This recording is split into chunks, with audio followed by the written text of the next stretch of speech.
Okay, Assalamu alaikum. So we will discuss about the uterine inversion. We will do this topic from this dog article. तो सबसे पहले की content देख लेते हैं. Acute uterine inversion is a rare but it is unpredictable obstetric emergency. Mortality and as well as the morbidity are reduced by the early recognition as well as management. Shock and uterine replacement must be addressed simultaneously. The importance of the teamwork cannot be overemphasized. There is a need of the skilled in the drill training because of the rarity of the acute inversion. ठीक है, तो वैसे तो ये एक rare condition है but ये एक ऑब्स्टेट्रिक इमरजेंसी है. अगर हम इसको अर्ली रिकोगनाइज कर लें तो हम मॉर्बिडिटी और मोर्टेलिटी से बच सकते हैं. ठीक है, और शोक और यूट्राइन रिप्लेसमेंट आपने दोनों साथ साथ मैनेज करने हैं. ठीक है, तो टीम वर्क होना चाहिए. आपने अपने वार्ड में इसकी ड्रिल्स करवानी है, ट्रेनिंग करवानी है ताकि ये मैन्यूअर हर वार्ड के बंदे को आने चाहिए. अच्छा, स्टार्ट करते हैं. एटियोलॉजी क्या है, होता क्यों है basically. It is a well established that the mismanagement of the third stage of the labor, premature traction on the umbilical cord and the fundal pressure before the separation of the placenta. Placenta अभी separate ही नहीं होता जब हम premature traction देते हैं ना, अभी placental separation की साइन भी नहीं आई होती. तो premature traction देने की वजह से या आप कहें कि improper management जब हम थर्ड स्टेज ऑफ लेबर करते हैं इस वजह से यूट्राइन इन्वर्शन होता है. ठीक है, ये इसका सबसे मोस्ट कॉमनेस्ट काज है. ठीक है, और बाकी भी हैं जिसमें फिर यूट्राइन एटोनी आ जाता है, फंडल implantation of the morbidity adherent placenta, manual removal of the placenta, precipitate labor, a short umbilical cord, placenta previa और connective tissue disorder that including the Marfan and Ehlers-Danlos syndrome. ठीक है, तो other risk में ये आ जाता है but most commonest जो उसका काज है ना वो यही है कि mismanagement of the third stage of the labour.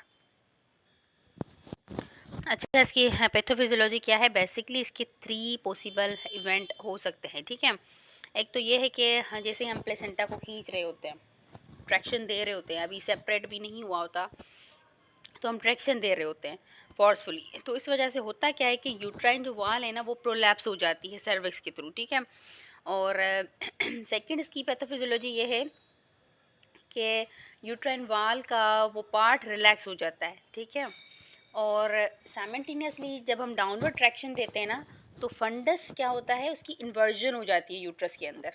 Uterine funds की इन्वर्जन हो जाती है यूट्रस के अंदर. तो ये 3 इसकी पैथोफिजियोलॉजी हैं.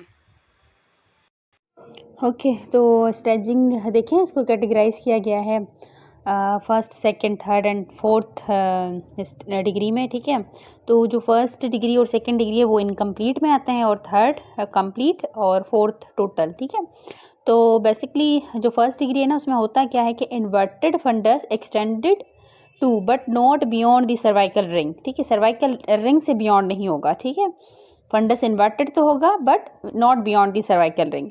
और सेकंड में क्या होगा, beyond the cervical ring but inside the vagina. ठीक है, वजाइना से बाहर नहीं आएगा. और थर्ड में क्या होगा कि कंप्लीटली इन्वर्टेड हो जाएगा और इंट्रोइटस तक आ जाएगा. और फोर्थ में वजाइना बी इन्वर्टेड हो जाएगी यूट्रस के साथ साथ. ठीक है, तो ये बेसिकली इसकी 4 डिग्री हैं. ठीक है, और उसके अलावा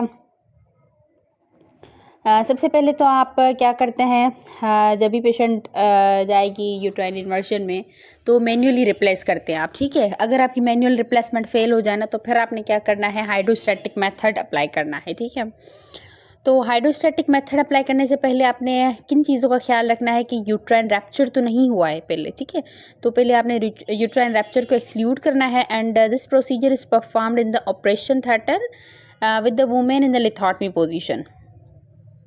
और ये जो प्रोसीजर है ना हाइड्रोस्टैटिक मेथड वो आपने करना कहाँ पे है, ओटी में करना है, आपने लेबर रूम में नहीं करना. ठीक है, उसके अलावा अच्छा आपको ना साइन और सिम्टम्स पता होने चाहिए यूट्राइन इन्वर्जन के, तभी आप डायग्नोज कर पाएंगे. ठीक है, तो साइन क्या है, lump in the vagina, abdominal tenderness, जो सिनेरियो आता है ना बेसिकली उसमें साइन और सिम्टम्स ही होते हैं.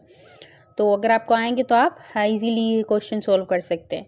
Absence of the uterine fundus on the abdominal palpation, आपको मास मिलेगा वजाइना में. ठीक है, जिसके साथ प्लेसेंटा अटैच होगा.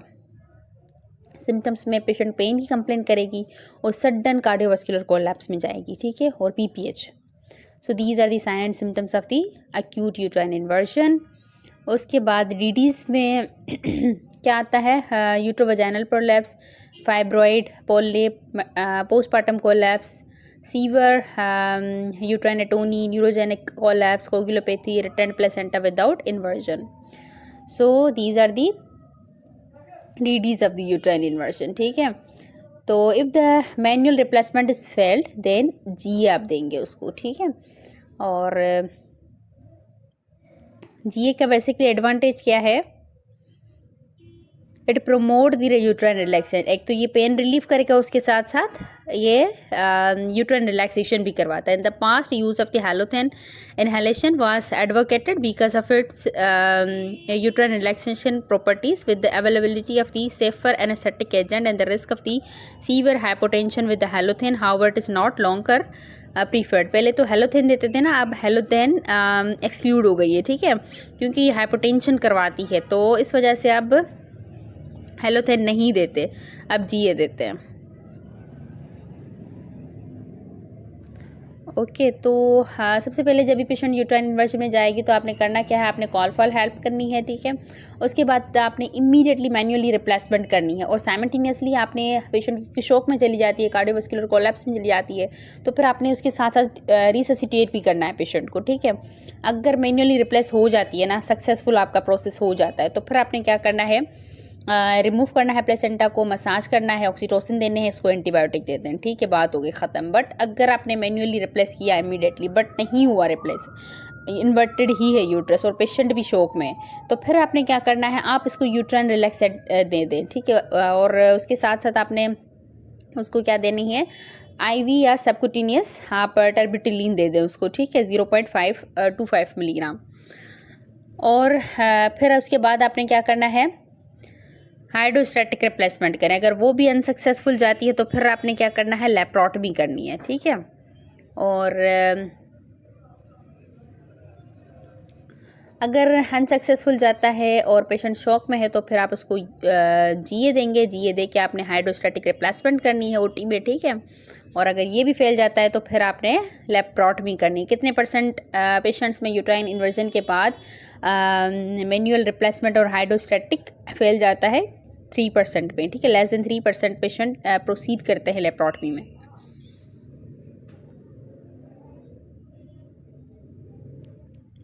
बाकी जो अदर मेथड हैं सर्जिकल मैनेजमेंट में, उसमें फिर आपके एब्डोमिनल आ जाते हैं, जिसमें हंटन डन ऑपरेशन और हॉल्टन ऑपरेशन, ठीक है।